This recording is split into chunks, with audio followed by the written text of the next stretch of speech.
Antigonus II Mattathias, also known as Antigonus the Hasmonean, was the last Hasmonean king of Judea. He was the son of King Aristobulus II of Judea. In 37 BCE, Herod handed him over to the Romans for execution, after Antigonus' 3-year reign during which he led the Jews' fierce struggle for independence against the Romans. Biography. Antigonus the Hasmonean was the second son of Aristobulus II, and together with his father was carried prisoner to Rome by Pompey in 63 BCE. He escaped and returned to Judea in 57 BCE. Despite an unsuccessful attempt to oppose the Roman forces there, the Senate released him, but he refused to surrender his dynastic rights. After the death of his older brother Alexander, Antigonus claimed that his uncle Hyrcanus was a puppet in the hands of the Idumean Antipater and attempted to overthrow him with the help and consent of the Romans. He visited Julius Caesar, who was in Syria in 47, and complained of the usurpation of Antipater and Hyrcanus.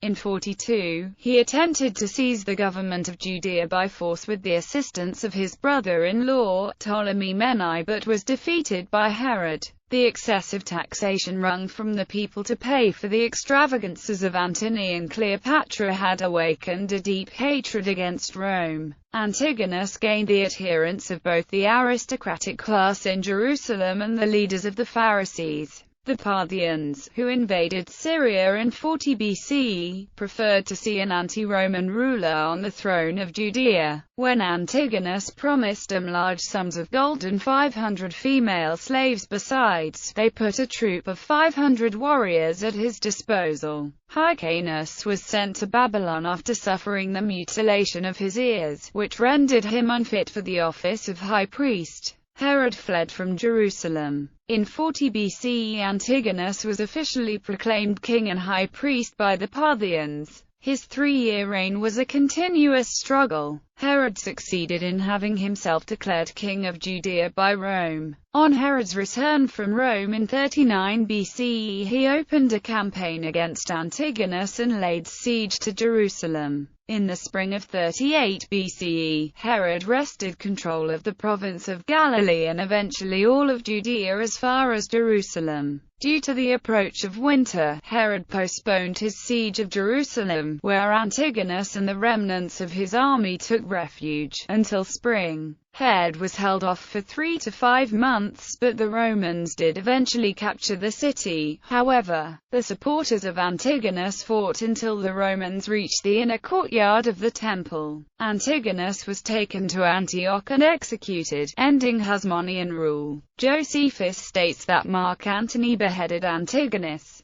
Roman historian Dio Cassius says he was crucified, and records in his Roman history. These people, the Jews, Antony entrusted to a certain Herod to govern, but Antigonus he bound to a cross and scourged, a punishment no other king had suffered at the hands of the Romans, and so slew him. In his Life of Antony, Plutarch claims that Antony had Antigonus beheaded, the first example of that punishment being inflicted on a king. Jerusalem tomb unlikely his. In 1971, bulldozers removing earth in East Jerusalem for a construction project uncovered a tomb with an inscription that, according to some opinions, indicates that this was the tomb of King Antigonus, the last Hasmonean king. However, according to anthropologist Joe Sears, former curator of archaeology and anthropology for the Israel Antiquities Authority, this theory is just little more than an urban myth,